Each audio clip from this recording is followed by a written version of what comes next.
ক্বালা রাসূলুল্লাহ সাল্লাল্লাহু আলাইহি ওয়াসাল্লাম, আল্লাহ নবী বলেন, ইন্না রাজুলা লা ইহরামুর রিজকা বিযামবিল্লাযী ইউসিবুহু। বান্দা মাঝে মাঝে দোয়া করে, এই দোয়া আল্লাহ কবুল করে না। কয় কেন? কয় গুনাহের কারণে।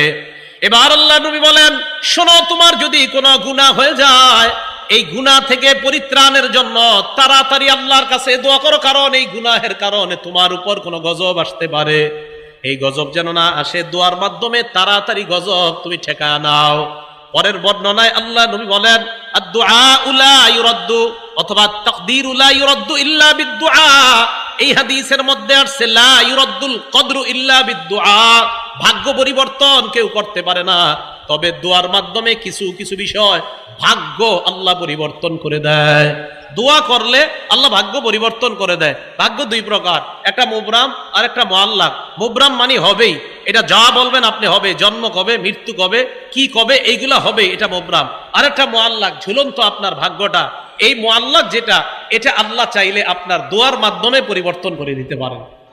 আপনার ভাগ্যে আছে কিছু একটা ভয়ঙ্কর কিছু, এটা ঝুলে আছে, কারণ আপনি দোয়া করছেন, আল্লাহ আমার উপর যেন মুসিবত না আসে, আল্লাহ আমার উপর যেন মুসিবত না আসে। মাবুদ, আজকে সকালে যেই গুনাহ আমি করছি, এই গুনাহের কারণে আমার উপর গজব আসতে পারে, আল্লাহ গজব যেন না আসে। রাসূল বলেন, এই দোয়া করতেই থাকো, করতেই থাকো। এই আল্লাহকে বলতে বলতে ওই গজব আল্লাহ সেখানে যে ঝুলন্ত রাখছে, এটা সেখান থেকে আল্লাহ দূর করে দিবেন। এই জন্য আল্লাহর কাছে দোয়ার মাধ্যমে ভাগ্য পরিবর্তন করে না। ইবনে মাজাহ 4022 নম্বর হাদিসের বর্ণনা তো আসছে যে রাসূল আকরাম সাল্লাল্লাহু আলাইহি সাল্লাম এইভাবে আমাদেরকে শিখিয়ে দিয়েছেন। আরেক বর্ণনা আসছে অনাগত, একটা হলো অনাগত গজব, যেটা এখনো আসে নাই, এটার জন্য দোয়া করা। কিভাবে? পাশের এলাকায় মহামারী লাগছে, আল্লাহর কাছে দোয়া করা, আল্লাহ এই মহামারী যেন আমার এলাকায় না আসে। আরেকটা হলো গজব আইসা গেলে দোয়া করা। একটা হলো আসার আগে, আর একটা আইসা গেলে দোয়া করে এটাকে সরানোর চেষ্টা করা।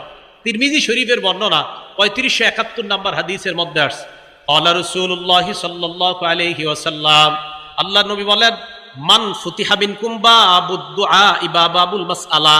আমার আপনার আমাদের যদি কারো ভাগ্য এরকম হয়ে যায় যে আমরা খুব বেশি বেশি দোয়া করতে পারি। আবার বলছি, নবীজি বলেন, তোমাদের কারো ভাগ্য যদি এমন হয় যে নাকি বেশি বেশি আল্লাহর কাছে দোয়া করতে পারো, তোমাদের ভাগ্য যদি এমন হয়, আপনাদের মাঝে এক লোক খালি দোয়া করে, আল্লাহ মাফ করে দেন, ফজরের পরেও দোয়া করে, মাগরিবের পরেও মসজিদের কোনায় বসে দোয়া করে, এশার পরেও দোয়া করে, জোহরের পরে এক কোনায় বসে আল্লাহর কাছে চোখের পানি ছাড়ে।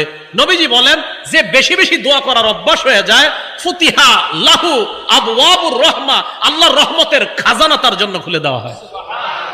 তাহলে বেশি দোয়া করার যার অভ্যাস আছে, আল্লাহর রহমতের খাজানা তার জন্য খুলে যায়। এই জন্য মনে রাখবেন, যে বেশি আল্লাহর কাছে দোয়া করতে পারে তার ভাগ্য বড়।